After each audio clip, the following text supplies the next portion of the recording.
बिल्कुल ठीक है। मीडिया वाले तो फिर मीडिया वाले। डॉक्टर साहब, फराह गुज्जर को भी पाकिस्तान वापस लाया जा सकता है? बड़ा चर्चा है, उनके नाम पे अरबों रुपए की ज़मीनें आ रही हैं और कह रहे हैं जी इनको मुझे लगता है वो यूनिवर्सिटी खुद बना। आ जाएगी। मुझे लगता है वो खुद आ जाएगी। वादा वादा माफ गवा बन जाएगी। गवाह बन के, क्योंकि हुकूमत हुँ, उनको पेशकश करेगी वादा माफ गवाही का। और देखिए, उनको लाना कोई बड़ी बात नहीं है, ठीक है। जी, और उनको भी ये पता है कि वो कहाँ पे हैं और किस तरीके से हैं और क्या सूरत हाल है। जिस जगह है वहां से लाना कोई मुश्किल नहीं है। शायद यूके में होती तो ये बात सोचा जा सकता था कि उनको लाना मुश्किल है। और दूसरी बात ये है कि उनकी बहुत सारी चीजें पाकिस्तान से मुंसलिक हैं और वो फोकल पर्सन है।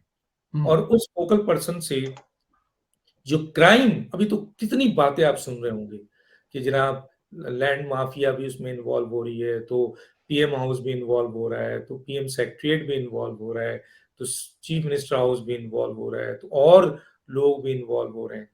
तो ये फराह गुज्जर एक का केस जब कंक्लूड होगा तो एक धमाका होगा बहुत बड़ा। फॉरेन फंडिंग के बाद मेरा ख्याल है बहुत बड़ा धमाका होगा।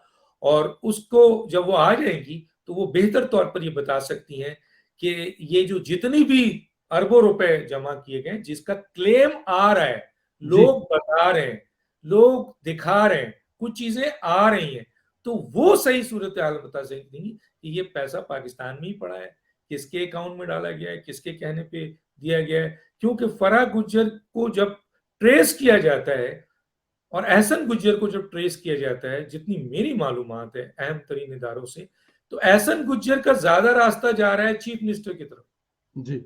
और फराह गुज्जर का ज्यादा रास्ता जा रहा है पीएम हाउस की तरफ। तो सोच लीजिए आप क्या हो सकता है। पीएम हाउस में कौन होता है, आपको अंदाजा होना चाहिए। इससे आगे मैं नहीं जाना चाहता, लोग समझदार हैं। वाओ! मतलब घर के एक फर्द ने पीएम सँभाला हुआ था और दूसरे ने सीएम सँभाला हुआ था। डॉक्टर साहब,